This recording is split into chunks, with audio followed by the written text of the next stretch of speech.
पौष माह के शुक्ल पक्ष की एकादशी को पुत्रदा एकादशी के नाम से जाना जाता है। मान्यता है कि इस दिन व्रत रखने से भगवान विष्णु की विशेष कृपा प्राप्त होती है और मृत्यु के बाद मोक्ष की प्राप्ति होती है। हिंदू धर्म में एकादशी का विशेष महत्व माना गया है।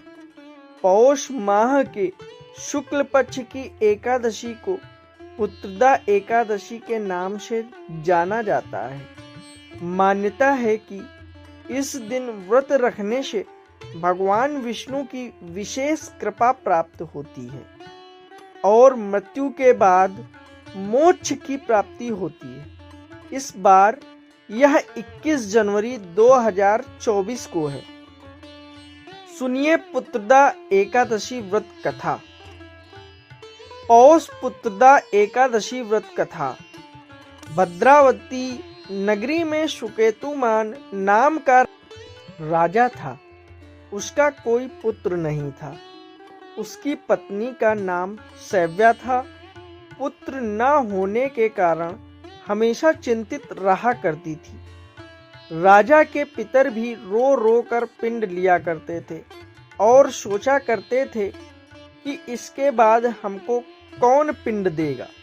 वह भी सदैव यही विचार करता था कि मेरे मरने के बाद मुझको कौन पिंडदान करेगा।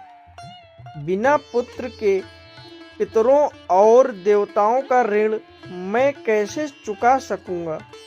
जिस घर में पुत्र न हो उस घर में अंधेरा ही रहता है। इसलिए पुत्र उत्पत्ति के लिए प्रयत्न करना चाहिए। जिस मनुष्य ने पुत्र का मुख देखा है वह धन्य है। उसको इस लोक में यश और परलोक में शांति मिलती है। उनके दोनों लोक सुधर जाते हैं। पूर्व जन्म के कर्म से ही इस जन्म में पुत्र धन आदि प्राप्त होते हैं। राजा इसी प्रकार रात दिन चिंता में लगा रहता था। एक समय तो राजा ने अपने शरीर को त्याग देने का निश्चय किया, परंतु आत्मघात को महान पाप समझकर उसने ऐसा नहीं किया। एक दिन राजा ऐसा ही विचार करता हुआ अपने घोड़े पर चढ़कर वन को चल दिया तथा पक्षियों और वृक्षों को देखने लगा। उसने देखा कि वन में मृग, व्याघ्र, सुअर, सिंह, बंदर, सर्प आदि सब भ्रमण कर रहे हैं।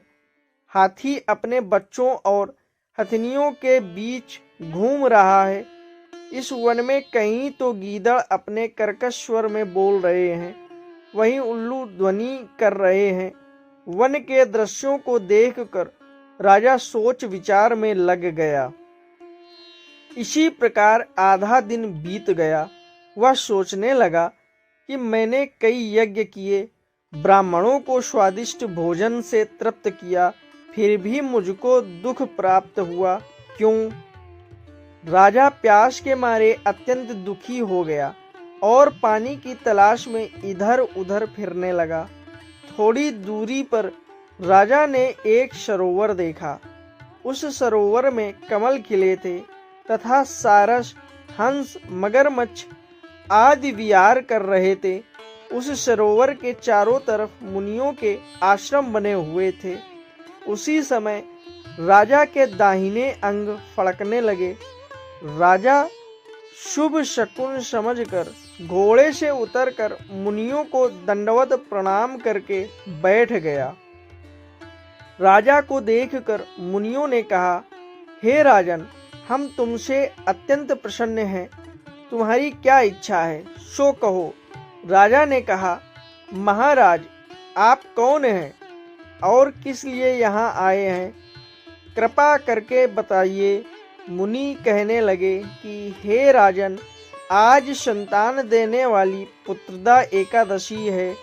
हम लोग विश्वदेव हैं और इस सरोवर में स्नान करने के लिए आए हैं।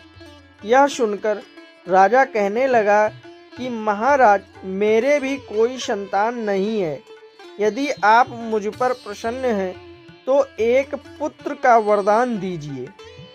मुनि बोले, हे राजन, आज पुत्रदा एकादशी है, आप अवश्य ही इसका व्रत करें। भगवान की कृपा से अवश्य ही आपके घर में पुत्र होगा। मुनि के वचनों को सुनकर राजा ने उसी दिन एकादशी का व्रत किया और द्वादशी को उसका पारण किया। इसके पश्चात मुनियों को प्रणाम करके महल में वापस आ गया। कुछ समय बीतने के बाद रानी ने गर्भ धारण किया और 9 महीने के पश्चात उनके एक पुत्र हुआ। वह राजकुमार अत्यंत शूरवीर, यशस्वी और प्रजापालक हुआ। श्री कृष्ण बोले, हे राजन, पुत्र की प्राप्ति के लिए पुत्रदा एकादशी का व्रत करना चाहिए। जो मनुष्य इस महात्म्य को पढ़ता या सुनता है, उसे अंत में स्वर्ग की प्राप्ति होती है। दोस्तों, चैनल पर अगर पहली बार आए हैं तो चैनल को सब्सक्राइब कर लें और यह वीडियो आपको कैसा लगा है कमेंट में ज़रूर बताएं। धन्यवाद।